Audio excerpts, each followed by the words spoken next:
Vamos abrir as nossas Bíblias.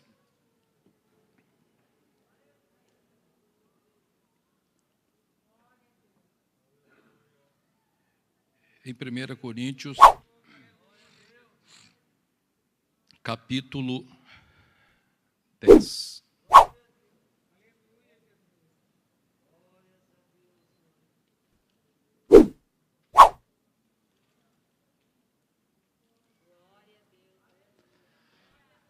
Prashara magiklanto corre prashara bastikanda ripe bepre fore cheremas tabelas tutaras.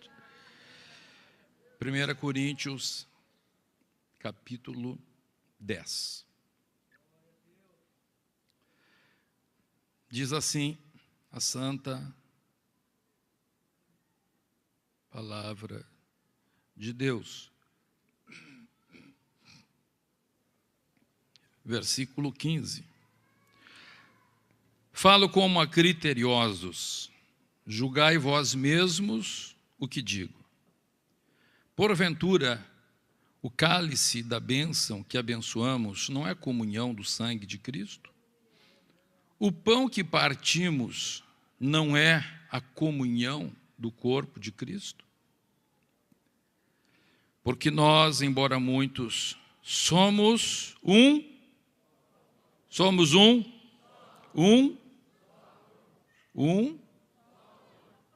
Não, olha ali, um pão.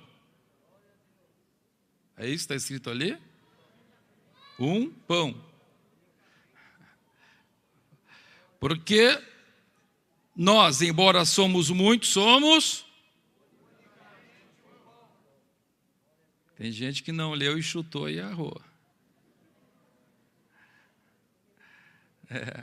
Esse é o perigo de não ler a palavra, né? Vamos lá, todos juntos, está aí na tela, verso 17. Ora, muitos.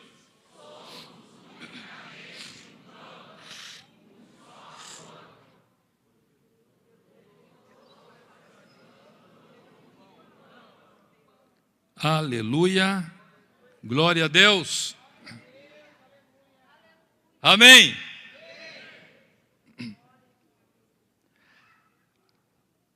A palavra de Deus aqui está falando sobre a Santa Ceia e sobre a igreja e sobre o pão. O porquê Jesus disse, ao pegar o pão, isto é o meu corpo. Porque Jesus disse, isto é o meu corpo, porque nós somos o pão. E somos o corpo de Cristo. Porque participamos de um mesmo pão.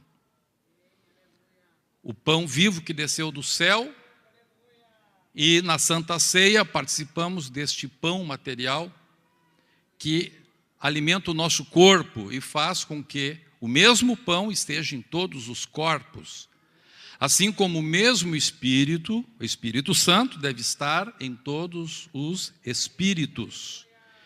E por isso, então, somos um corpo. Amém? Glória a Deus. Por favor, preste atenção no que quero falar hoje, porque esta mensagem é uma daquelas mensagens que marcam a história de nossa igreja.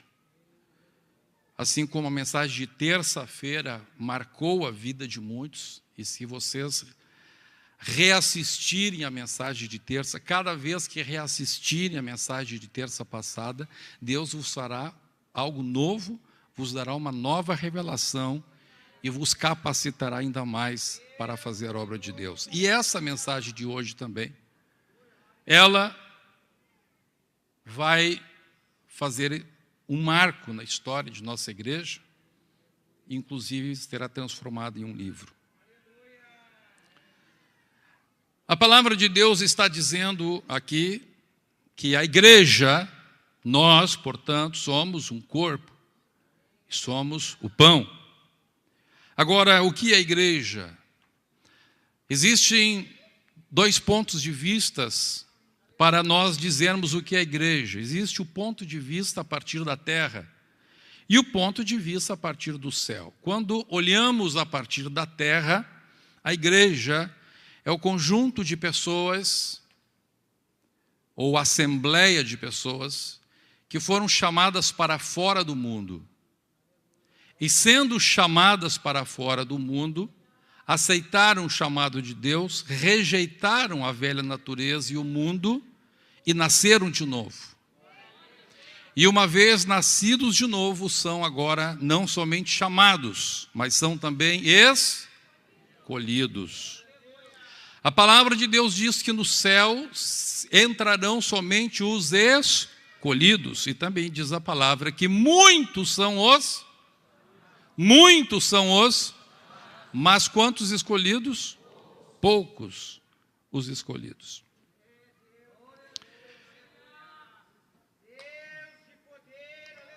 A palavra de Deus, por exemplo, nos fala que Jesus disse que os dias do Filho do Homem serão como os dias de Noé. Nos dias de Noé, muitos eram chamados. Durante muitos anos, mais de um século, Noé chamou pessoas, mas foram escolhidos para entrar na arca quantos? 8 pessoas, apenas 8 pessoas. Apenas 8 pessoas.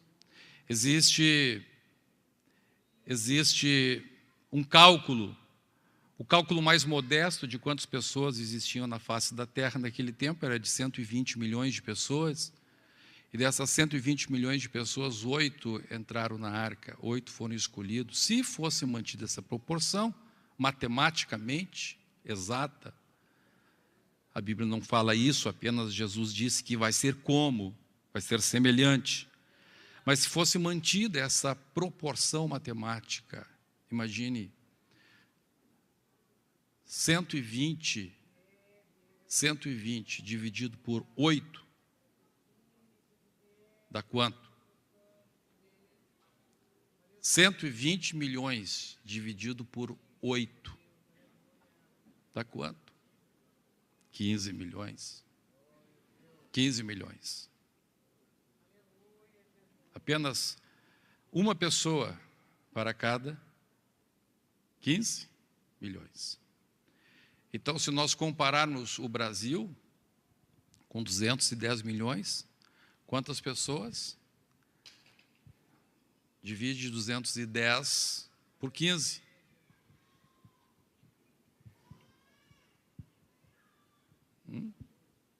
14 pessoas. Isso mesmo. Só 14 pessoas se salvariam no Brasil. Só 14 pessoas subiriam no arrebatamento.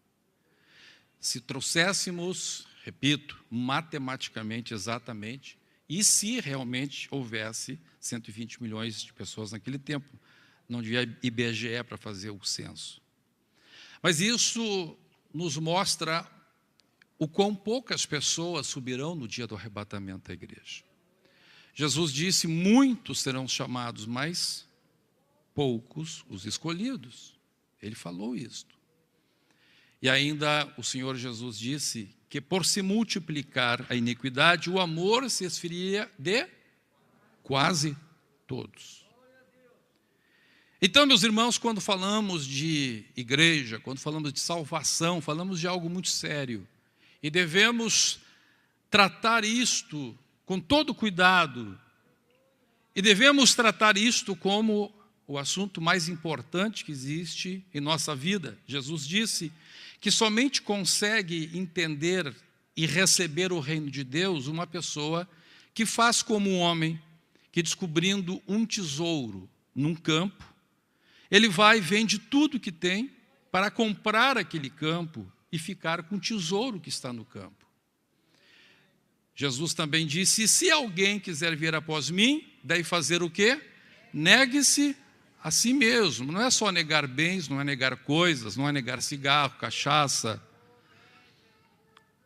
Para negar cigarro, negar cachaça, negar adultério, negar essas coisas, nem precisa ser crente, basta ser uma pessoa de boa índole ou de boa moral. Mas Jesus disse, para segui-lo, a pessoa tem que negar a sua própria natureza terrena e aceitar ser uma nova criatura, um homem e uma mulher nascidos de novo, que agora estarão caminhando nos passos de Jesus e dia a dia tomando a sua cruz para seguir ao Senhor Jesus. Quantos tomaram a sua cruz no dia de hoje? Levante a sua mão, quero ver. Quantos negaram a si mesmo no dia de hoje? Quantos disseram: Jesus, eu estou pronto para crucificar a minha natureza, a minha carne e te seguir? Amém? Glória a Deus. Então, sob o ponto de vista da terra, a igreja então é esta assembleia de chamados para fora e que se tornam escolhidos a partir do novo nascimento.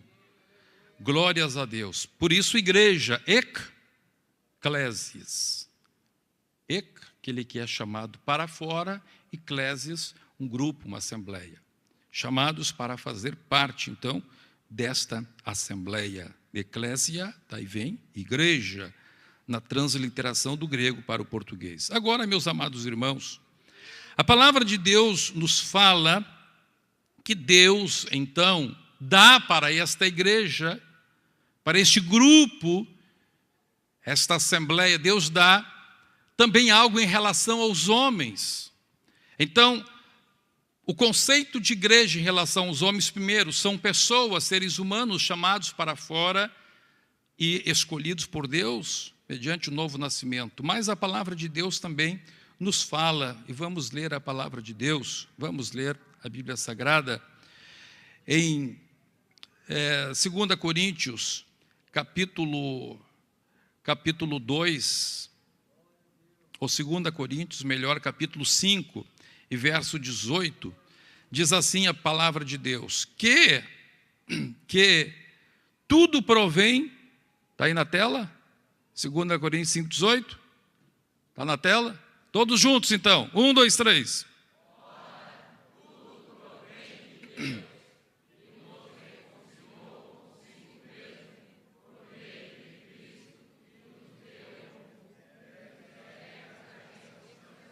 Aleluia. Ele nos reconciliou consigo, nos chamou, nos deu a sua natureza e nos deu o mesmo ministério. Quem pode dar glória a Deus? Este ministério, o que significa ministério na Bíblia? Ministério na Bíblia significa, ministério da Bíblia significa serviço. A palavra ministério vem do grego diaconia. E diaconia significa servir alguém a pedido da pessoa. Então, veja, se eu sirvo a mim mesmo, a palavra servir a mim mesmo, por exemplo, não é diaconia. A palavra diaconia, que é traduzida para ministério, é quando eu sirvo alguém a pedido da pessoa. Então, a palavra de Deus nos diz que nós, como igreja, como chamados e escolhidos, recebemos este ministério, ou seja, nós recebemos esta incumbência de servir a humanidade no seu pedido, na sua necessidade de reconciliação com Deus. Quem pode entender, amém? Então, olha que interessante, é por esta razão, irmãos, é porque o nosso ministério é de diaconia, é de servir a pedido, que Jesus disse que se nós chegarmos num lugar e não aceitar a mensagem, o que nós temos que fazer? Nós temos que sacudir o pó e sair daquele lugar, porque ser diácono é servir a pedido, não é servir quem não quer ser servido. Então nós servimos aqueles que anseiam Deus. E que interessante, muitas vezes, por falta de discernimento, você pode tentar muitas vezes convencer uma pessoa, mas aquela pessoa não quer ser convencida. Aí está o problema do apóstata. Por que a apostasia é impossível renovar a pessoa para o arrependimento? Porque ela está acomodada, ela está contente na situação que está, ela está contente na igreja que ela está contente vivendo aquela vida que ela está levando. Então, é impossível renová-lo para arrependimento, porque Deus nos deu o ministério, a diaconia. Por isso, então, repito, ele disse, se vocês chegarem no lugar e não vos receberem, não procure brigar. Não procure brigar, você vai, não é forçar. Não pode pegar, como faziam, por exemplo, numa história, numa parte do cristianismo, que botava a espada e dizia assim: agora confessa Jesus ou morre. Durante a conquista de Portugal, por exemplo, era feito assim com os mouros. Os reis católicos, então, que tornaram a existência tanto Portugal quanto Espanha, diante de uma bula papal que dizia que se eles morressem matando os mouros, matando os muçulmanos, estariam indo direto para o céu, eles faziam esse tipo de conversão. Botavam a espada e dizia: aceita Jesus? Sim, então tá, então diz o credo aí, diz o credo, crê em Deus Pai, faz o sinal da cruz aí, e vamos te batizar agora. Então, não é isto que a palavra de Deus está dizendo. A palavra está falando do ministério. Eu vou servir alguém com a salvação. Glória a Deus. E Paulo continua explicando isto nos versos seguintes. Vamos ir no verso 19 e do verso 20, faz favor. Vamos lá, todo mundo lendo o verso 19. 1, 2, 3.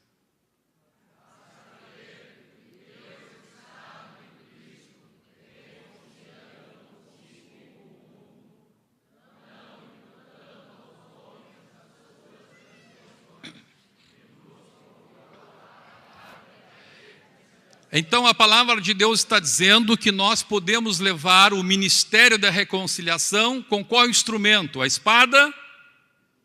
A espada? Cadeia? O quê? Todos juntos? Está muito fraco. Oh, aleluia. Pega a tua Bíblia e levante da glória a Deus. Olha o poder da palavra de Deus. A palavra da reconciliação. Este é o instrumento do ministro, do servo de Deus, a palavra. Glória a Deus. Continuemos lendo.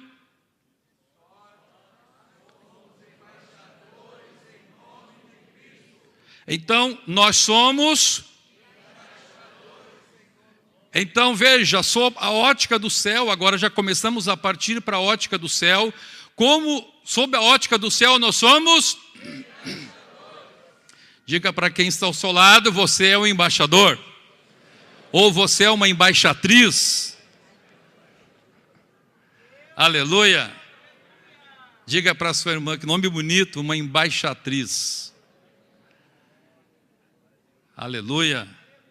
Glórias ao nome de Jesus. Somos embaixadores. E o que é um embaixador? O embaixador é quem tem a autoridade, quem representa o seu país e tem autoridade de falar em nome do seu país. Então, porque somos embaixadores do céu, nós podemos chegar aqui na terra e, em nome de Jesus Cristo, expulsar os demônios, curar os enfermos, libertar os oprimidos do diabo, restaurar a saúde das pessoas. É porque somos embaixadores de Cristo.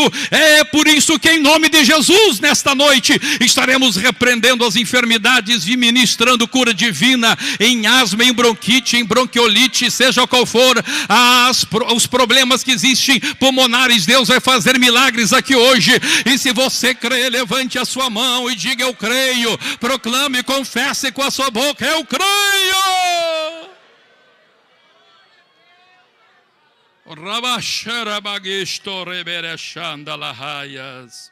Como embaixadores de Cristo, temos autoridade sobre espíritos malignos. Mas olha que interessante, continua Paulo dizendo: de sorte que somos embaixadores em nome de Cristo, como se Deus exortasse por nosso. Aí, olha só o que acontece. Somos embaixadores de Cristo, mas como Cristo, somos servos. Jesus disse: eu vim para... Como embaixador de Cristo, eu tenho poder e autoridade sobre o reino do diabo. Mas como servo, olha o que Paulo diz: em nome de Cristo, pois Pois, o embaixador diante do diabo ordena, mas diante das pessoas roga. Olha que mistério.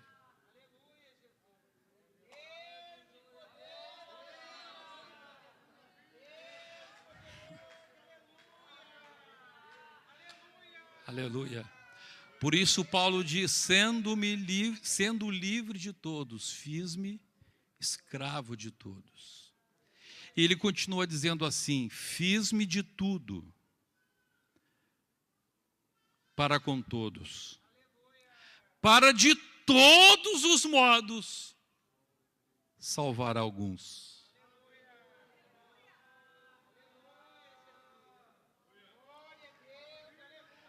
É diferente da espada do cruzado. Ou tu vira cristão ou tu morre. O servo diz, por favor, pelo bem da tua alma, aceita Jesus. Que diferença. A mansidão do servo. Aleluia! Eu rogo a todos que estão aqui hoje, pelo amor de vossas almas. Eu suplico a todos vocês para que não morram e vão para o inferno. Eu suplico a todos vocês que aceitem a palavra da reconciliação. E a partir de hoje tu pode tornar-se não inimigo, mas amigo de Deus, seguidor de Cristo, reconciliado com Deus, filho de Deus, obediente à palavra de Deus.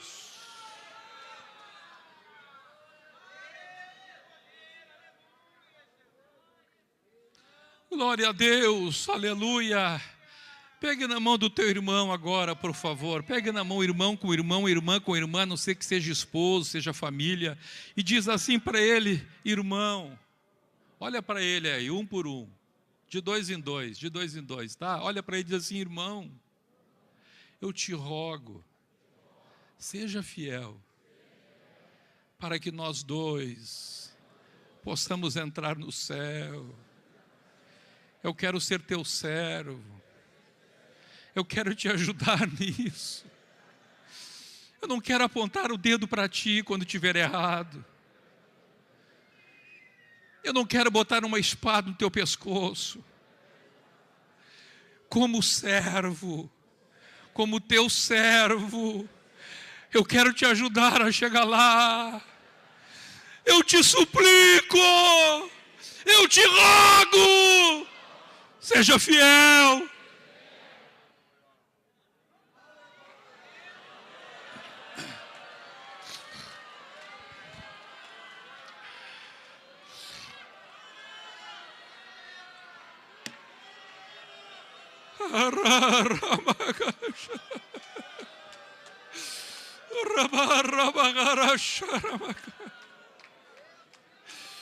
Oh, Jesus te ama, a igreja te ama, nós te amamos também.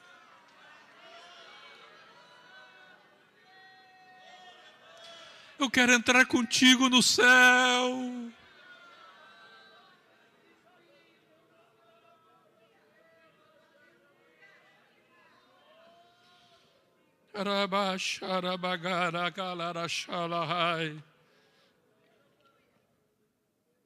Agora, meus amados, existe um outro aspecto da igreja. Se nós pensássemos que a igreja existe só para exercer o ministério da reconciliação com os homens, então nós estaremos enganados, porque neste caso, nós diríamos que a igreja existe por causa dos homens, mas não. A igreja não existe por causa dos seres humanos. Na verdade, são os seres humanos que existem por causa da igreja. Aleluia. Quantos creem nisto? Aleluia. Glória a Deus.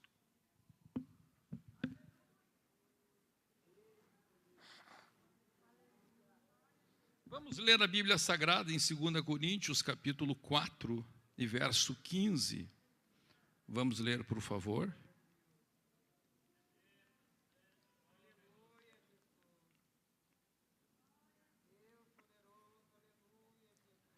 Aleluia. Todos juntos, 1, 2, 3.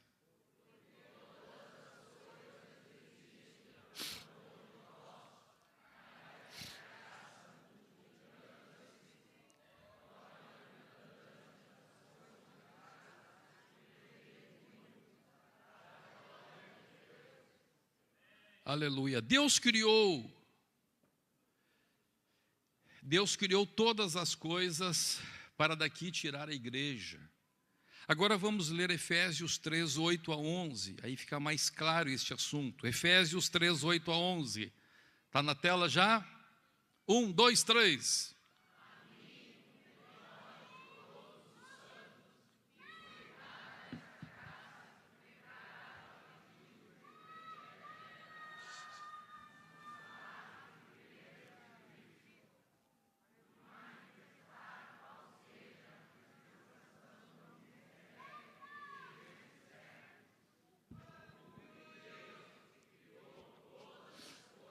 Aqui vai dizer por que Deus criou todas as coisas. Por que Deus criou esta terra? Porque Deus criou a humanidade, porque Deus criou a natureza, as plantas, o jardim do Éden. Por que Deus criou tudo isto? Deus criou tudo isto com um propósito universal, que vai acima do nosso pensamento, que vai além do mundo físico, que vai além da dimensão física que conhecemos, que vai além de nossa vida. Deus criou todas as coisas para...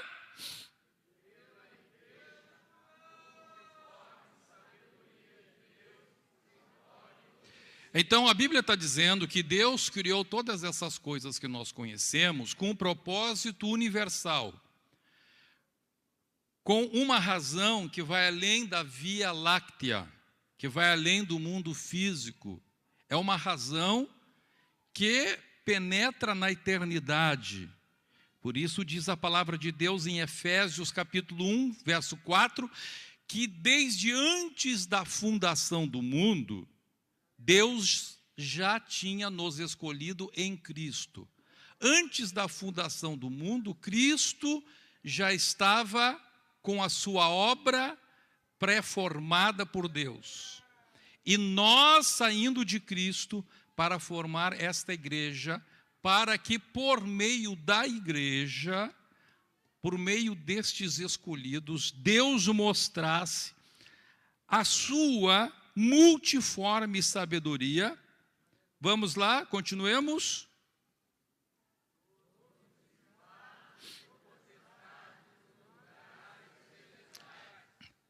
Segundo,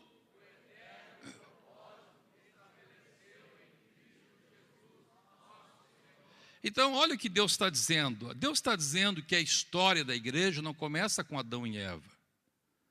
A história da igreja começa antes que existisse este mundo físico que nós conhecemos. A história da igreja começa quando não havia esta matéria. A história da igreja começa, se foi assim que Deus usou para formar este universo, antes do Big Bang. A história da igreja começa no coração de Deus, antes de Deus criar as matérias. E Deus resolve criar alguma coisa, e Deus resolve criar a igreja, para por meio da igreja, mostrar o seu poder, mostrar a sua multiforme sabedoria. Para quem, diz a palavra, para quem? Para quem? Todos juntos. Onde? Não está aí? Vai lá o último verso, faz favor. Dos principados e potestades, onde? Nos lugares, plural. Nos mundos. Eu não sei como é que funciona toda a criação de Deus. Nós vemos só uma coisinha tão pequena. Mas olhe a grandiosidade do que Deus tem com essa gente tão simples. E aqui está o mistério de Deus. Deus pega seres em uma natureza terrena, uma natureza que os puxa para coisas da terra e não para as coisas espirituais. Deus pega seres menores do que os anjos. Deus pega seres e os coloca neste lugar à mercê do poder do diabo, à mercê do poder do inimigo.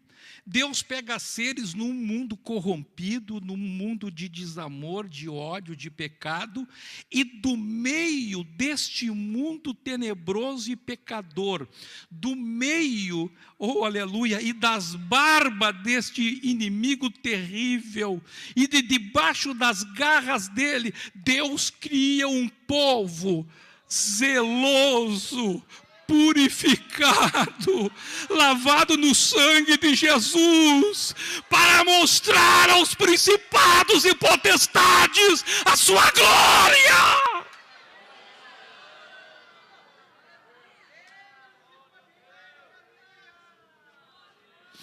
Imagine o que vai ser a igreja apresentada pelo Cordeiro na glória.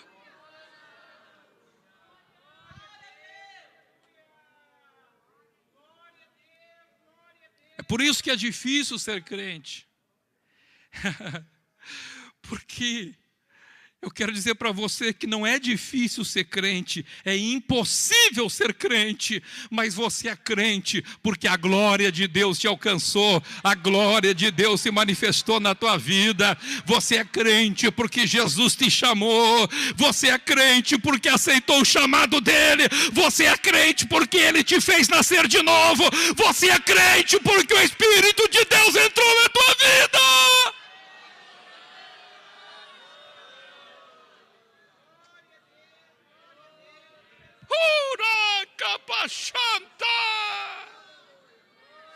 Oh, grandiosidade do mistério da igreja!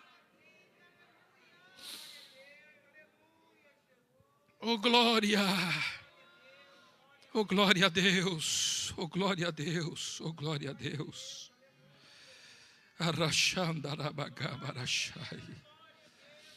A palavra de Deus ainda nos diz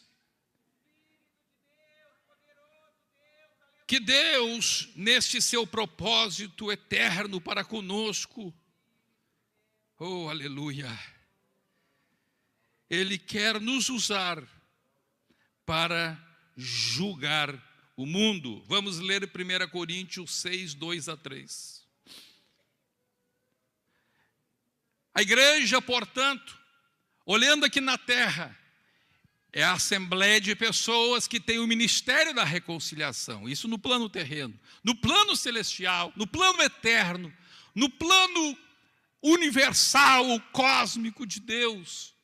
A igreja, primeiro, será para mostrar aos principados e potestades em todos os lugares celestiais a multiforme sabedoria de Deus. Segundo, é por meio da igreja que Deus vai julgar os anjos. É nós, é você que for fiel até o fim, você que vai julgar os anjos, diz a Bíblia. Quem pode ler? Todos juntos? 1, 2, 3.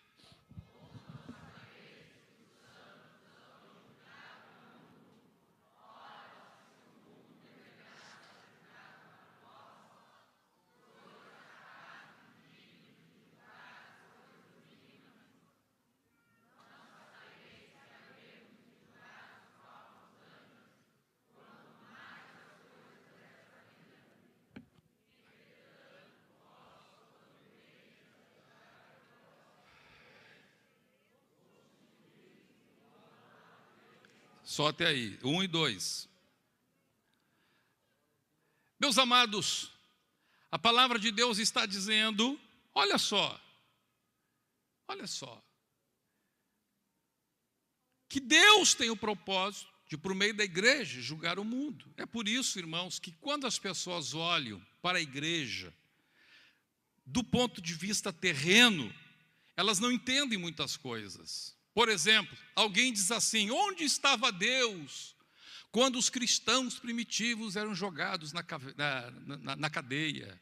Onde estava Deus quando os comunistas matavam os crentes e prendiam em masmorras? Onde estava Deus quando os leões devoravam os crentes nas arenas romanas? Onde estava Deus quando os romanos, nos seus circos, matavam à espada os crentes primitivos? Onde estava Deus quando os mártires eram incendiados sobre as piras dos pagãos? Onde estava Deus? Onde estava Deus quando isso, aquele outro? Essas pessoas estão pensando sob uma ótica humana.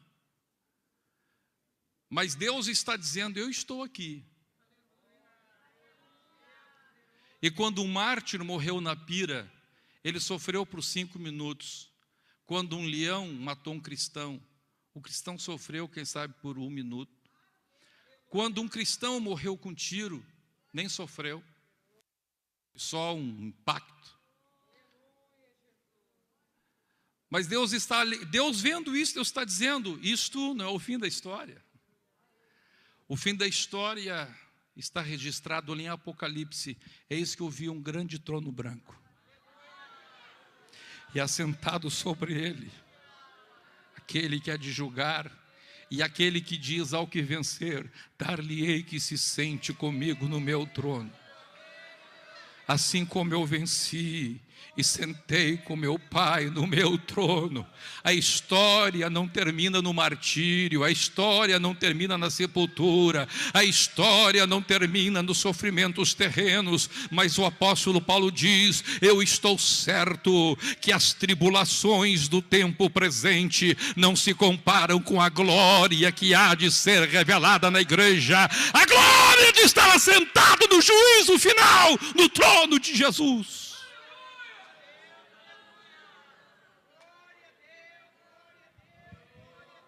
Oh, aleluia! É isto que dará autoridade moral para a igreja julgar o mundo, é a sua santidade, a sua fidelidade a Deus. A palavra de Deus diz, tende em vós o mesmo sentimento. Filipenses 2,5 em diante. Tende em vós o mesmo sentimento que houve em Cristo Jesus. Que sendo Deus, não tomou como usurpação o ser igual a Deus, mas despojou-se de si mesmo, assumindo a forma humana e reconhecido em figura humana, tornou-se servo. E servo obediente até a morte e morte de cruz, razão pela qual Deus o exaltou soberanamente e lhe deu o nome que está acima de todo nome, para que o nome de Jesus se dobre todo o joelho e toda língua confesse que Ele é Senhor, para a glória de Deus Pai. Tende em vós o mesmo sentimento. Ele não via a cruz como fim, a cruz era o começo. A cruz não era um suplício, a cruz era uma oportunidade. E a ressurreição era o caminho para sentar-se à destra de Deus Pai e exercer o domínio sobre a minha vida e sobre a tua vida como Senhor e como Salvador. Quantos pode dizer, Jesus, eu te amo, Jesus? Pode dizer, Jesus, eu te amo. E eu quero ter o mesmo sentimento que o Senhor tem. Quem pode dizer, Senhor, dá-me o mesmo sentimento que o Senhor tem?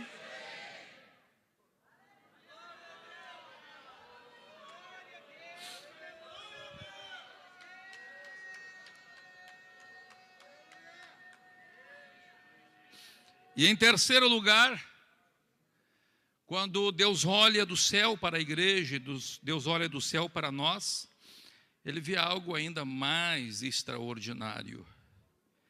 Ele nos vê como corpo de Jesus. Vamos ler Efésios 1, 22 e 23. Essa passagem aí, meu irmão, essa passagem aí, se você tivesse em pé, eu ia pedir para você sentar.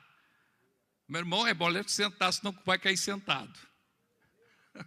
Quem está em pé vai cair sentado. Oh, glória a Deus. Te escorra na parede aí, meu filho.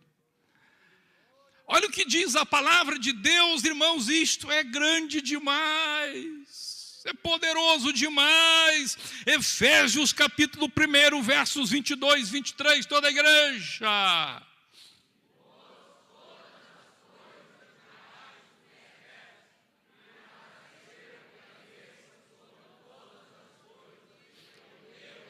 Aqui a Bíblia está dizendo que Deus pôs todas as coisas debaixo dos pés, e para ser o cabeça de todas as coisas, para que Jesus fosse o cabeça de todas as coisas, Deus o deu à igreja.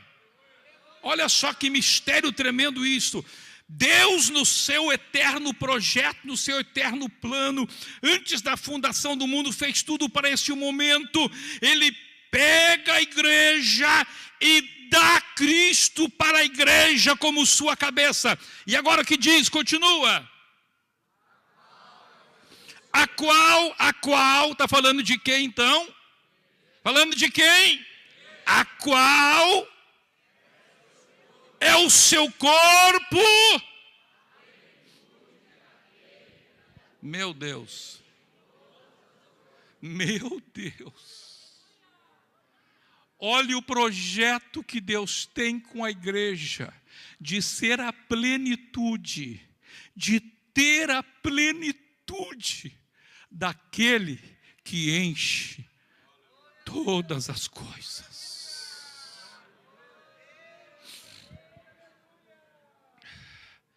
Irmã, olha aqui para mim, irmãzinha, irmãozinho. Você está entendendo o que Deus tem para nós? Você está entendendo o que Deus tem para o nosso ministério, para a nossa igreja, para a nossa congregação? Ele quer nos dar a sua plenitude, tudo que Ele tem. Ah, como a gente se contenta com pouca coisa. A gente diz, Jesus me batiza com o Espírito Santo, e quando me batiza, a gente senta na cadeira e diz, glória a Deus, Jesus me batizou, amém. E para. Aí diz, Jesus faz tal coisa, a gente vê, ali a irmã pediu, está aí o milagre de Deus. Mas irmã, isso aqui é só um grãozinho do que Deus quer fazer contigo. Isso aqui é só uma amostrinha grátis, oh glória a Deus. Sabe quando a gente vai no médico, o médico dá uma caixinha de remédio lá com 2 comprimidinhos dentro, assim, isso aqui é amostra grátis, você fica todo contente, abre lá, tem só 2 comprimidos, vai comprar na farmácia o restante. É isso que Deus quer dizer, Ele te dá umas amostrinhas grátis do poder dEle, mas Ele está dizendo, vai na minha presença, vai comprar, tem mais, tem mais, tem mais.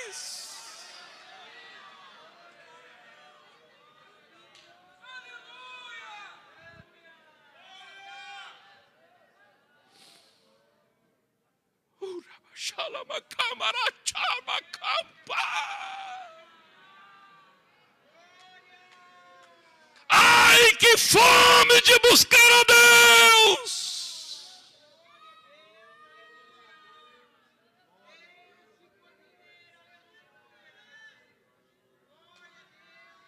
Que Deus nos dê fome, que Deus nos dê sede de buscá-lo.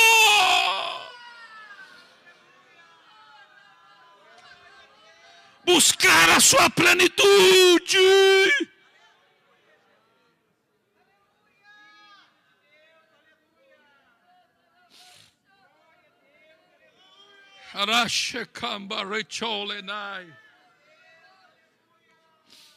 O corpo de Cristo. Eu quero encerrar aqui falando rapidamente a respeito do que a Bíblia está querendo dizer sobre corpo de Cristo. Quando a palavra de Deus fala-nos a respeito de coisas do mundo físico, prefigurando coisas do mundo espiritual, temos que entender que Deus fala assim, porque Ele é o autor tanto do mundo físico quanto do mundo espiritual. Porque neste sentido toda a verdade é paralela. Vamos dizer juntos, toda a verdade é paralela? 1, 2, 3. Toda a verdade é paralela, porque Deus é o criador das duas verdades, tanto a verdade no mundo espiritual quanto a verdade no mundo físico, porque Ele é o autor de ambos os mundos e, portanto, Ele põe os mesmos princípios como o mesmo criador. Como Deus fez o corpo, como Deus fez o corpo do ser humano, como Deus fez o ser humano, e aqui vamos ver o primeiro princípio. O grande princípio nós vamos ver, a Bíblia fala, é pena que eu não tenho tempo, temos a Santa Ceia hoje, mas a Bíblia fala que o grande princípio do corpo de Cristo chama-se unidade. Unidade. Este é o grande fundamento do corpo de Cristo da igreja, unidade. Vamos dizer juntos, este é o grande fundamento da igreja, a unidade em Cristo. A unidade em Cristo. Como Deus fez o ser humano, Deus pegou o ser humano e primeiro Deus fez um boneco de terra e areia. Terra e água, melhor. Terra e água. Barro. Quando você mistura terra e água, você cria uma mistura. E o nome desta mistura, o tipo desta mistura, chama-se uma mistura heterogênea. Ou seja, de coisas que não criam uma nova substância. Você pode separá-las. Certo? Você cria, então, uma mistura. Inclusive, quando se estuda ciências, lá no fundamental, o exemplo de uma mistura heterogênea sempre é água e terra, água e areia. E aí Deus pega esta mistura que não se solda em alguma coisa única, e apenas uma mistura, apenas mistura de terra e água, elementos químicos expostos ali naquela terra. Ali tem magnésio, ali tem cálcio, ali tem carbono, ali tem sódio e tantas coisas. E aí diz a palavra de Deus que Deus, vamos lá, quem conhece Gênesis? Deus soprou e entra um espírito naquele barro.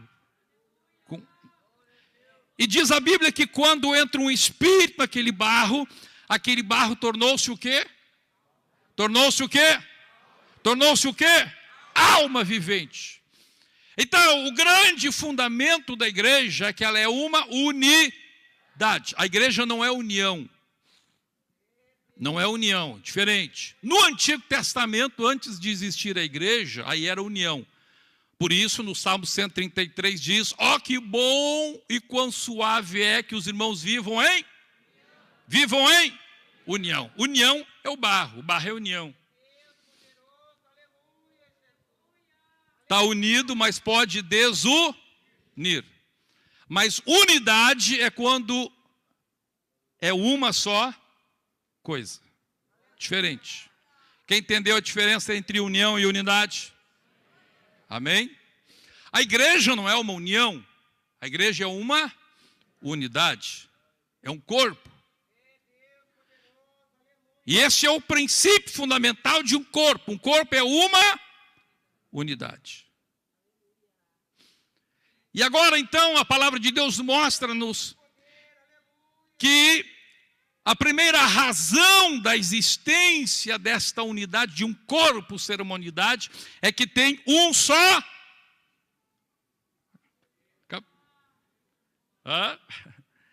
Rodaram no teste, rodaram no Enem. Vamos lá, tem um só. Agora está melhor, vamos lá. Tem um só. Tem um só. Quantos espíritos você tem, irmão? Um. E o que me faz ser um corpo é o fato que eu tenho um. E quando esse espírito entrou no ser humano, o homem foi feito uma. alma vivente. Então veja, o que me faz de mim ser uma unidade é o fato de que eu tenho uma alma e um espírito e uma alma. Então agora você vai entender aqui.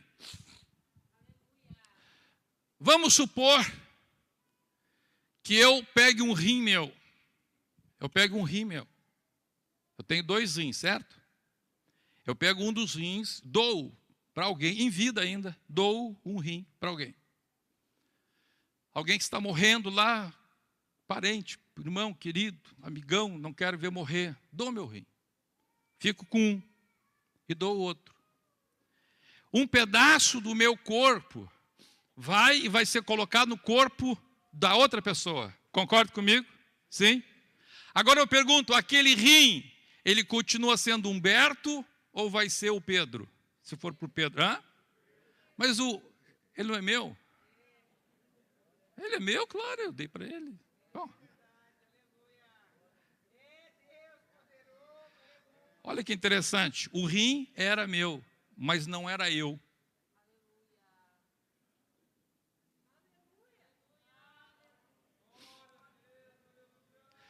Amém? Se na hora de eu morrer eu disser assim, dou todos os meus órgãos. E aí, vamos dizer que uma pessoa lá foi espedaçada lá no acidente, lá está precisando de fígado, de pâncreas, de rim, sei lá de quê. E pego meus órgãos e vou enfiando nela lá. Não sei se isso é possível, mas vamos dizer que seja. Eu pergunto, eu continuo vivendo na terra ou não? Mas ele recebeu meu coração, meu rim, meu fígado, meu estômago, meu intestino. Porque o que faz uma unidade é o fato de ter um, e o espírito, aqueles pedaços do meu corpo vão estar ligados ao espírito do Pedro. Então aquilo é meu ou é do Pedro? Então o corpo é do espírito ao qual ele está ligado. Olha aí, já começou a entender. Aleluia. Oh, glória a Deus. Bendito é o nome de Jesus. E agora a palavra de Deus ainda fala uma outra coisa. Existe outra coisa interessante. A Bíblia diz que o homem recebe o Espírito e é feito alma vivente. A alma é o centro da personalidade humana. É o centro da decisão humana. Então, portanto, eu sou a minha alma habitando no meu espírito e tenho um corpo. E isto tudo é uma unidade quando estiver ligada ao mesmo espírito e à mesma alma, que são inseparáveis. Você pode pegar o corpo e separá-los do espírito e da alma. Você pode pegar o corpo e pegar um pedaço do corpo e ligar lá numa outra alma. Mas quando você ligar o corpo na outra alma, o corpo vai continuar. Vamos pegar o exemplo. Em vida, vamos dizer que tem uma pessoa pianista. Toca piano extraordinariamente. Tem um acidente, perde os dedos. Um pianista sem dedos já não é esse pianista. Mas daí alguns amigos dele disseram assim, olha, eu dou esse aqui. O outro disse, eu dou esse. Eu dou esse. Dá uns 4 dedos para ele. Faz uma cirurgia, olha só. Cada um dá um dedo. Faz a cirurgia, ele volta. Eu pergunto, a qual alma que aqueles dedos vão obedecer? A alma do doador ou a alma de quem recebeu o implante? Então, ele torna-se uma unidade com a alma no qual ele foi implantado. Vê como você não é o teu corpo? Não ficou muito claro assim?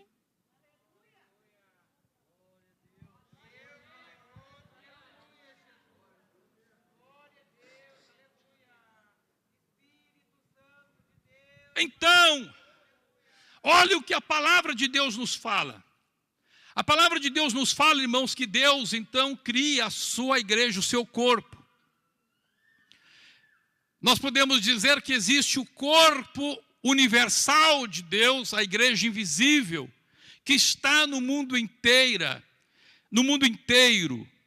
que nós não vemos, não sabemos quem é, mas existe aquilo que é chamado de a igreja organizada. Alguns chamam de igreja local, mas o nome correto mesmo seria igreja organizada. A palavra de Deus fala nessa organização de igreja. Paulo, por exemplo, quando ele escreve aos Coríntios, ele começa lá no começo do livro de Coríntios dizendo o seguinte: a igreja da cidade de Corinto. Então está falando a igreja organizada em uma cidade. Mas lá no fim ele diz assim: recebam saudação das igrejas da Ásia. Falando de uma igreja regional, que mais tarde vai ser administrada pelo bispo João. João é o bispo, vai ser o bispo da igreja daquela região. Por isso que ele recebe as cartas para as cidades, para as igrejas daquela região. Mas no fim também ele diz assim: e recebam muita saudação da igreja que está na casa do irmão Áquila e da irmã Priscila. Então a Bíblia está falando aqui de uma igreja organizada em âmbito regional, uma igreja organizada em âmbito municipal, uma igreja organizada no âmbito local, de uma congregação. Ela está falando então em congregação, trazendo para a nossa organização. Ela está falando em congregação, em área e em região. Amém?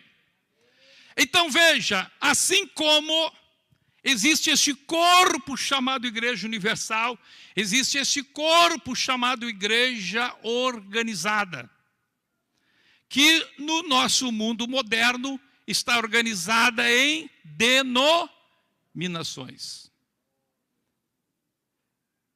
E qual é o desafio de cada denominação?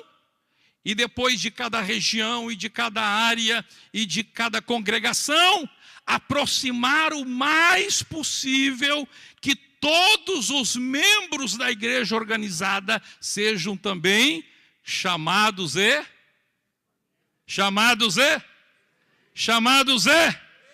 Esse é o sonho da minha vida, que cada membro da restauração seja um chamado, também seja um escolhido. É um desafio muito grande, eu sei que é. Eu sei que é, humanamente falando, impossível, mas esse, como pastor, tem que ser o meu alvo. Um verdadeiro pastor, ele tem que sonhar os sonhos de Deus. E esse é o meu sonho. O meu sonho é que cada crente, Deus vai trabalhando, vai agindo, e você seja não somente um chamado, mas seja um escolhido de Deus. Esse é o meu sonho. É por isso que eu oro, que eu jejuo, que eu trabalho de manhã, de tarde, de noite, de madrugada. A minha vida é esta. Dediquei a minha vida para isso. Agora, meus amados, existe então o Espírito, e vamos ler o que diz a Bíblia Sagrada em Efésios capítulo 4. No capítulo de Efésios, capítulo 3, no livro de Efésios, capítulo 3, o apóstolo Paulo explica sobre a igreja. Ele fala a grandiosidade da igreja, como nós já falamos. Mas agora, então, quando ele entra no capítulo 4, ele vai falar, então, sobre o que é que vai dar esta unidade para a igreja. Porque Jesus disse: Pai, eu não oro pelo mundo. Olha só, meus irmãos, Jesus, quando estava ali, ele não estava preocupado com o mundo, ele estava preocupado com a igreja. Ele diz claramente: Pai, eu não oro pelo mundo. Ah, pastor, como é que o mundo está tão mal? Claro, Jesus não orou pelo mundo. Olha lá em João 17. Jesus, antes de morrer, ele disse assim: Pai, eu estou para morrer, estou a entregar minha vida, mas eu não oro pelo mundo, eu oro pela minha igreja. Meu negócio é com a igreja, não é com o mundo. Eu oro pela igreja. E ele disse assim: Pai, assim como eu e tu somos um, eu no Senhor, o Senhor em mim, e eles em nós, e nós em eles, para que sejam um. Para que quando eles sejam um, o mundo vai saber que tu me enviaste. Então a maior obra de evangelismo que existe na face da terra é a igreja ser um. E a coisa que o diabo mais se assusta é quando a igreja começa a ser uma só. Meu irmão, minha irmã, quando tu e o teu esposo são uma só carne, o diabo está dando gargalhada de vocês. Mas quando vocês começam a ser um só espírito e uma só alma, aí ele vai perder a batalha. Tem muitos retiros de casais que ensinam somente o casal a ser uma boa unidade de carne. Isso é bom, a Bíblia diz que tem que ser uma só carne, mas não é suficiente. Para o diabo fugir, tem que ser uma unidade em espírito. Jesus disse, o reino dividido não prospera, mas casa por casa cairá. Mas quando existe unidade, meus irmãos, aí está a vitória. Vitória para a família, vitória para a congregação, vitória para a orquestra, vitória para o vocal, vitória para os músicos. Quando as pessoas conseguem ser uma unidade. Então, Paulo escreve no capítulo 4, rogo-vos, pois eu, prisioneiro no Senhor. Está aí, 4:1 primeiro? Toda a igreja, rapidinho para eu terminar ligeirinho. Vamos lá.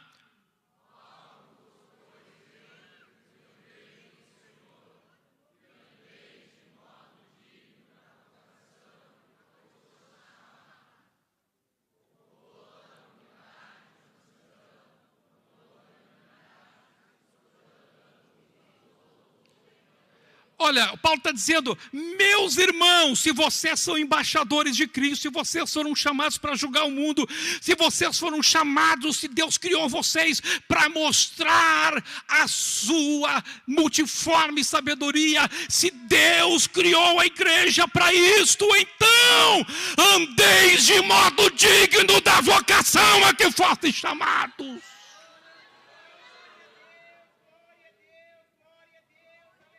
Andeis como embaixadores.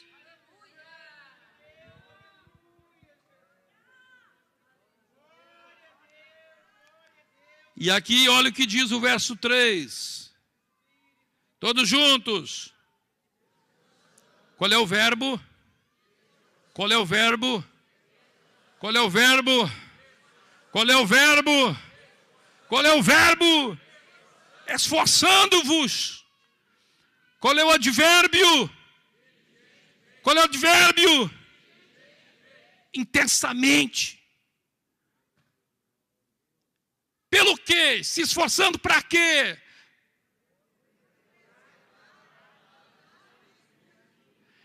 É esse o esforço que nós temos que fazer. Preservar a unidade no vínculo da paz. E agora aqui está o fundamento no capítulo 4 e no verso 4. Todos juntos, 1, 2, 3.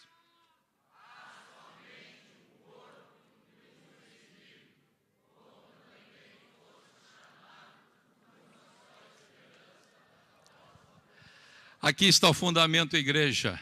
Há um só corpo. E o que faz deste corpo ser uma unidade? O fato de estar ligado. O fato de estar ligado. O fato de estar ligado. E este espírito é com E minúsculo e maiúsculo. Está falando de qual espírito? Então só faz parte do corpo quem está ligado no Espírito Santo de Deus.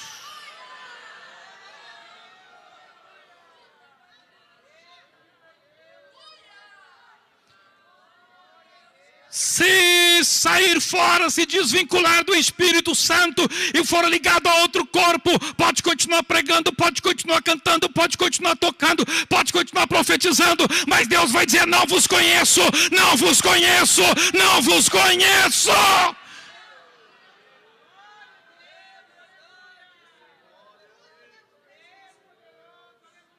Tem que estar ligado ao Espírito de Deus.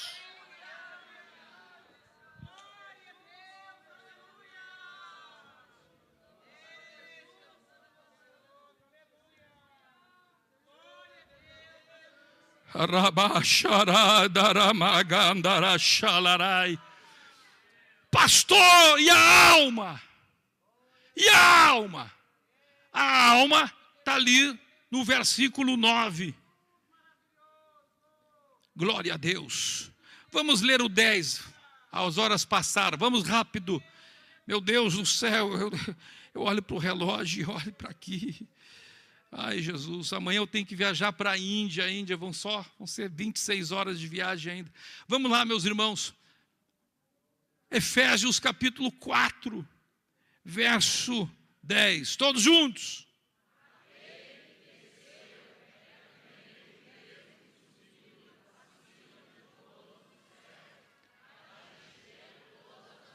Então, quem é a plenitude daquele que enche todas as coisas?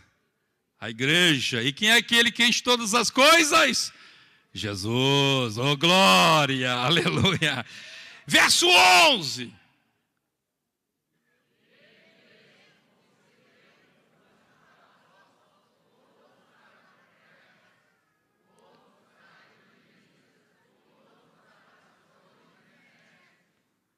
Doze.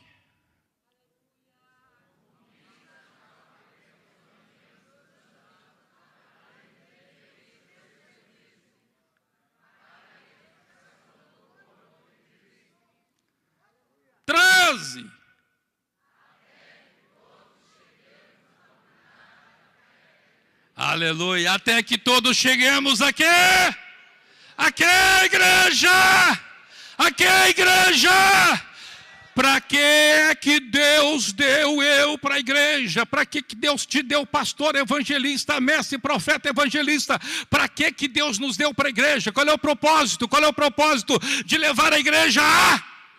De levar a igreja a? De levar a igreja a? De levar a igreja a ter a mesma fé. Eu posso cantar bem, eu posso pregar bem, eu posso dirigir bem, eu posso pastorear bem, eu posso cantar bem, eu posso tocar bem, eu posso dirigir culto bem, eu posso ser bom diácono, eu posso ser bom presbítero para os homens, mas se eu não estiver levando a igreja para a unidade, eu sou meramente um instrumento do diabo.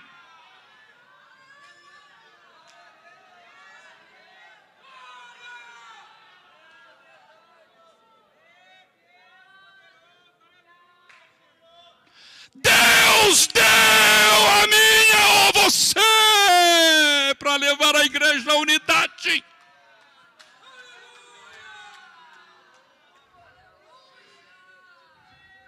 Deus deu o Espírito Santo para ser o Espírito na igreja. E Deus deu a liderança para ser a mente, o poder decisório da igreja. É por isso que Deus tem um espírito de rebelião, como de feitiçaria.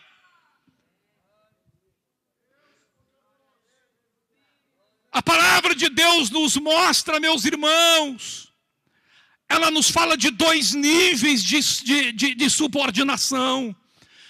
Em Hebreus, no capítulo 13, no verso 17, diz: sujeitai-vos aos vossos guias e sede submissos para com eles. A palavra sujeitai-vos é a palavra grega peitos, que significa você sujeitar-se à argumentação, você sujeitar-se àquilo que merece um convencimento. Mas a palavra ser submisso é a palavra militar, o peicos, que significa sujeitar-se cegamente. Então veja, meus irmãos, quando é que nós temos que nos sujeitar? Quando que nós temos que nos sujeitar mediante uma decisão racional e humana? Nas coisas administrativas. A nossa sujeição vai ser então peitos, mas nas coisas que não são a liderança que diz, mas as coisas que a liderança diz que não vem da liderança, vem de Deus, aí já não é mais peitos, aí já é o peicos. Quando a liderança diz, a palavra diz assim, a palavra mostra assim, é o peicos. peicos. Agora, quando a liderança diz, vamos nos reunir em Jerusalém para saber como é que vai ser este negócio aí de judaísmo na igreja, então diz a Bíblia Sagrada que todos eles, ninguém quis lá ficar na sua congregação discutindo, todos eles disseram, nós vamos lá para Jerusalém e nós vamos discutir na convenção,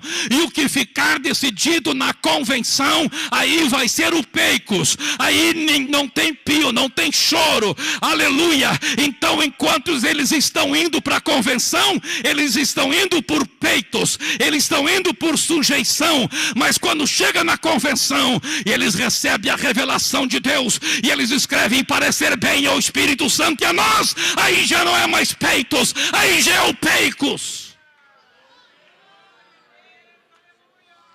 E aquele que se levanta contra é um rebelde. Aquele que não se submete a decisões da igreja. Veja, irmãos, uma coisa é você sair de uma igreja quando ali já não tem mais o Espírito.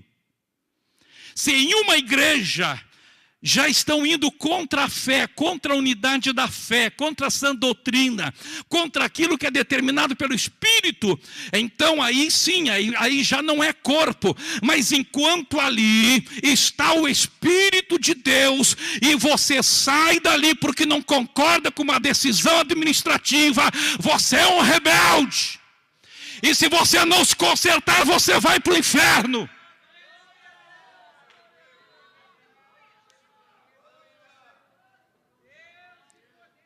Porque você está rompendo com a unidade.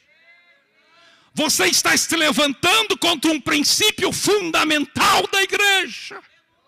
Um só corpo, um só Espírito, uma só alma. A palavra de Deus diz, não dá tempo de eu ler aqui, que a igreja primitiva eram todos uma só alma. Não só um só Espírito, uma só alma. E quando um deles se levantou para romper aquilo que era uma só alma, diz a Bíblia que Ananias e Safira foram mortos diante da igreja. Deus está nos chamando para este propósito. Suramachaya. Assim diz o Espírito Santo. Quando fordes unidade, os milagres que quereis acontecerão. Quando fordes unidade, as almas se chegarão à minha presença, porque eu mesmo as trarei, é minha palavra, assim diz o Senhor dos Exércitos.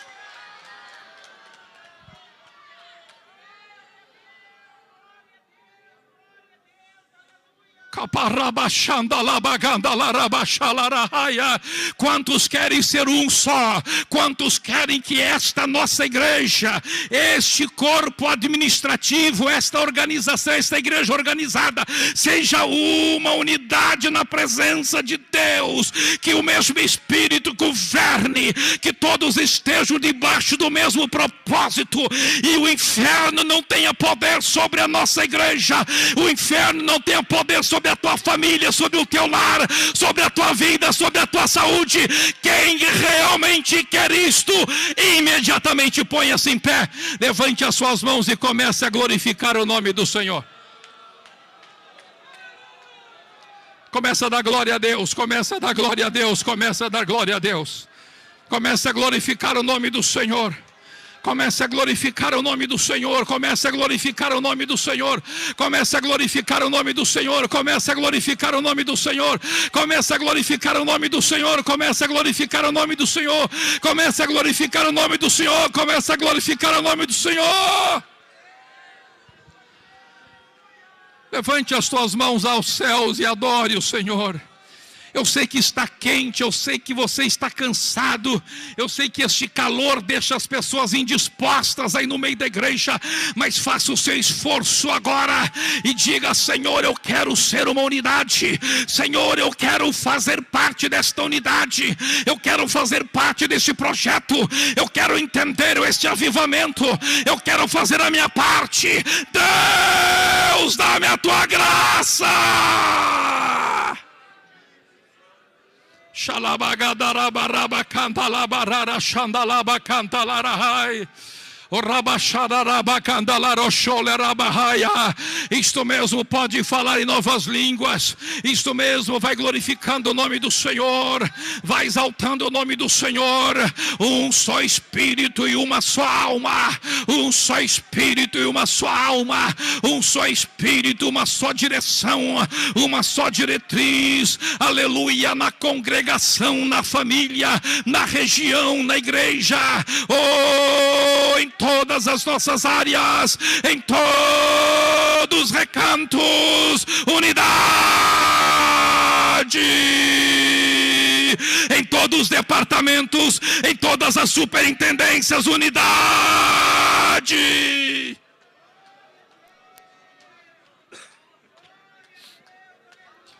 Xalabagarachaya. Aleluia, lutar pela unidade, esforçar pela unidade, batalhar pela unidade, chorar pela unidade, clamar pela unidade. Não aceitar mensagens de rebeldia, não aceitar mensagens de insubmissão.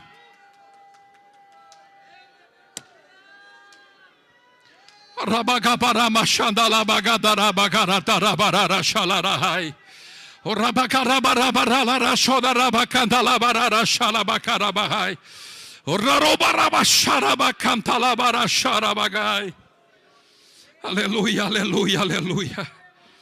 Aleluia, é uma pena que não podemos nos prolongar, fazer um convite. Eu creio que Jesus faria muitas coisas grandes hoje, mas tem que estar me tolhendo e me detendo e não falar tudo que o Senhor pôs no meu coração. Aleluia, aleluia. Eu pergunto: quantos querem milagres hoje aqui? Quantos precisam de um milagre? Eu disse que Jesus faria milagre, Ele fará milagre. Ele não mente, Ele não é filho do homem para que minta. Aleluia, Ele não é homem para que minta, nem filho do homem para que se arrependa. Ele está aqui para fazer milagres. Quantos precisam de um milagre? Eu vou pedir que enquanto eu oro, os pastores já podem, pastores evangelistas já podem ir lavando as mãos, por favor. Oh, glória a Deus, oh, glória a Deus, oh, glória a Deus. Oh, glórias a Deus. Quantos precisam de um milagre? Levante a sua mão. Quantos precisam de um milagre na sua vida? Levante a mão agora. Quantos precisam verdadeiramente de um milagre na sua vida? Levante a mão.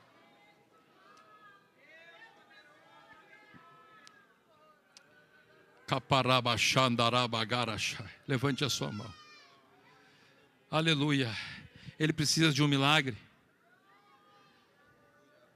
Se alguém precisa de milagre nos pulmões, vem aqui na frente, correndo, rápido. Problemas pulmonares. Jesus quer fazer uma obra grande. Tuberculose, asma, bronquite crônica. Amashari, Stevarachaya. Rápido, corra, corra, porque as horas passaram. Venha ligeiro. O Deus dos milagres está aqui. O Deus que curou nosso companheiro Mateus. O Rashandai, Rabarachai, Ele está aqui agora. Oh, glória a Deus. O Deus que curou a irmã Fabiana está aqui agora. Estou vendo ali a irmã Silvana Garcia, o Deus que curou-a no seu pulmão de câncer. Ele continua aqui, irmã Silvana Garcia. O Rabagashiro Calabarachalarai. Se alguém quer aceitar Jesus, venha rapidamente aqui na frente.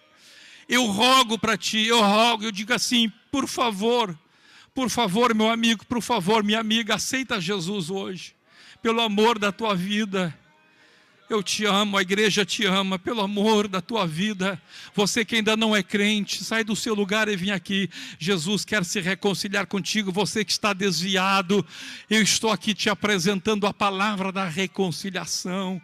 Quem sabe vai ser o teu último culto hoje, mas Jesus está aqui para fazer este milagre na tua vida de te reconciliar. Tem alguém que está afastado, desviado ou ainda não é crente e quer ter a salvação, quer se reconciliar com Deus? Venha rapidamente. Nós vamos orar agora, glória a Deus, glória a Deus, glória a Deus, glória a Deus. Irmão Eliezer, por favor, glória a Deus, senhor que já não está aí com as luvas, vem aqui na frente, por favor, irmão José Dani, pastor Odil, por favor, venham, presbítero Paulo Robson, vou impor as mãos sobre as pessoas aqui, glória a Deus, bendito os presbíteros que estão aqui, por favor. Venham, eu não vou dizer o nome de vocês, né? Nós temos diversos presbíteros, Jonathan, vocês venham, por favor, Marcelo, por favor, rápido, aleluia, vamos orar aqui por as pessoas que estão na frente, porque Jesus vai curar, Jesus vai fazer maravilhas aqui, os milagres vão acontecer aqui agora,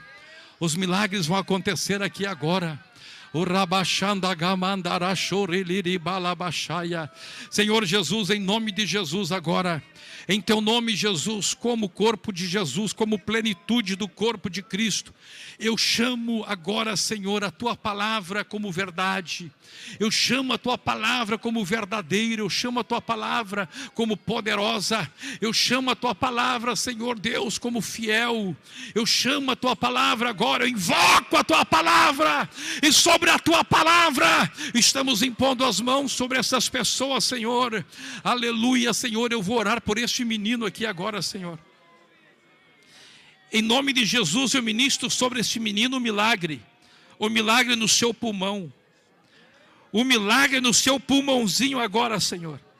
Eu creio no milagre agora. Eu creio no milagre, Senhor, na vida dessa senhora, deste irmão, deste menino, desta menina.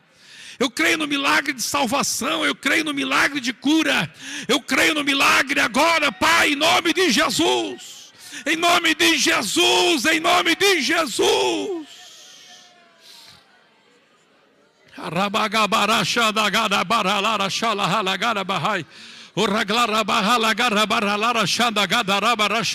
Em nome de Jesus, em nome de Jesus, eu te agradeço, Senhor, pela vida do pastor Mateus que está aqui, oh Senhor, da irmã Fabiana, estes grandes milagres que o Senhor realizou, e agora, Senhor, faz este milagre, a irmã Silvana também, Senhor, que o Senhor curou de câncer no pulmão, agora, meu Deus, há poucos dias o Senhor curou meu sogro de câncer no pulmão também, Senhor, em nome de Jesus, ó Pai, faz a obra agora, opera nos pulmões agora.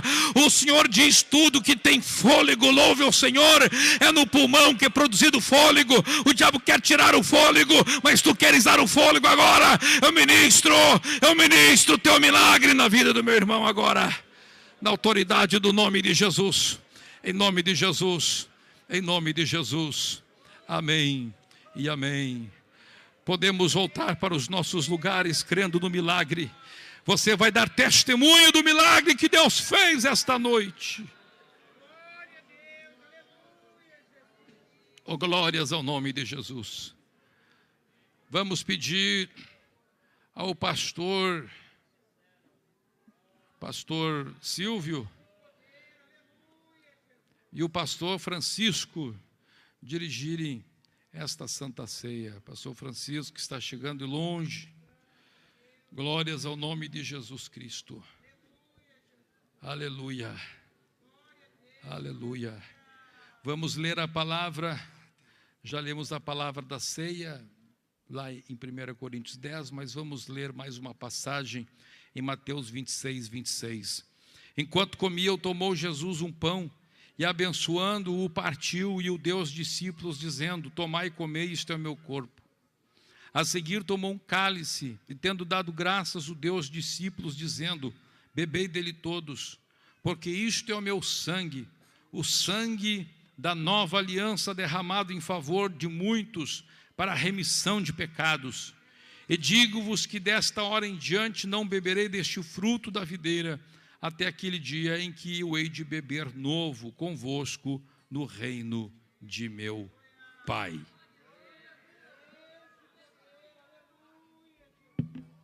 Pastor Francisco orando pelo pão. E o senhor pelo cálice, pastor Silvio. Vou orar pelo cálice. Primeiro. Senhor nosso Deus, nosso Pai, nós só te glorificamos, te enaltecemos teu santo nome pela essa unidade. Deus, muito obrigado pelo corpo do teu filho nesta noite, que compartimos, Senhor, para a tua glória, para o louvor do teu santo nome e para que tua glória resplandeça na terra. Glorifica o teu nome em tua igreja, por intermédio do teu filho Jesus. Amém. Senhor Deus, aqui está esse suco, que a partir deste momento, Senhor, é o teu sangue que tem poder para nos perdoar os pecados, o teu sangue que foi derramado, aleluia, para que essa unidade gerada pelo Espírito Santo, ela seja uma realidade, Senhor. É o teu sangue que nos purifica de todo o pecado, aleluia. Meu Deus, a igreja há de participar desse sangue, que gera unidade, Senhor, que gera santidade, meu Pai, em nome de Jesus e para a glória de Jesus. Aleluia.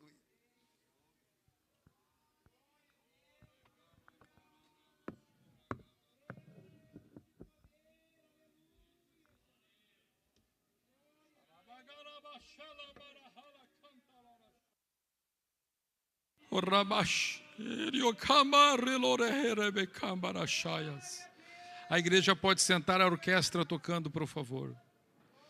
Vamos ficar em espírito de oração, irmãos. Oh, glória a Deus. Não vamos deixar que a hora nos perturbe. Se alguém não tiver como voltar para casa de ônibus, se alguém perder o ônibus, não tiver voltar para casa de ônibus, a gente consegue ou uma carona, ou a igreja paga o Uber, se você não tiver condições de pagá-lo. Só falar conosco. A igreja mesmo paga o seu Uber, se você não tiver condições de pagá-lo. Mas você não pode perder a bênção dessa Santa Ceia. Amém? Glória a Deus. Aleluia. Bendito é o nome de Jesus. Ninguém vai ficar lutando, ninguém vai dizer, perdi o ônibus, não posso ir para casa. A igreja paga o teu Uber.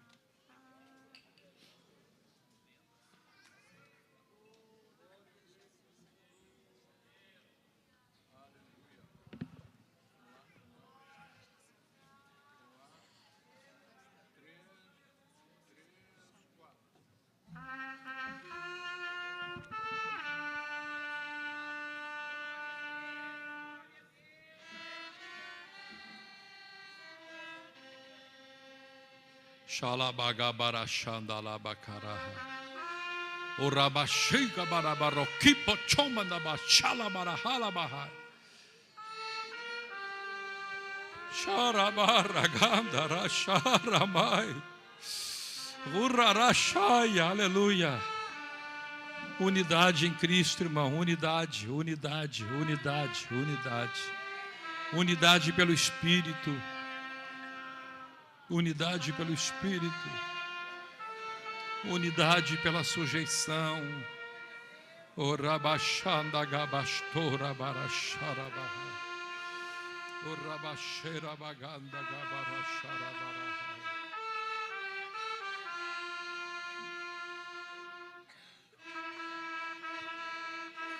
Shabaribore pakabarabarashora daralaraha.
Estarei indo para onde, irmãos? Índia.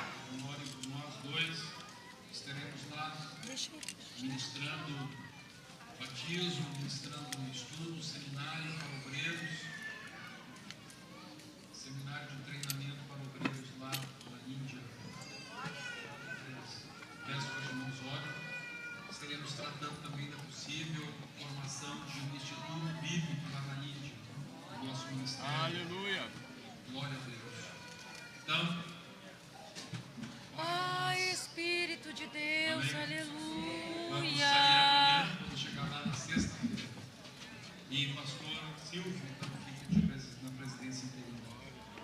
Vamos levantar nossas mãos e abençoar os outros, dizendo: Bendito serás ao entrares e bendito serás ao saíres, em nome de Jesus. Amém. E a vitória é nossa. Irmãos, muito obrigado. Que Deus abençoe a todos. José, glória a Deus, Deus abençoe.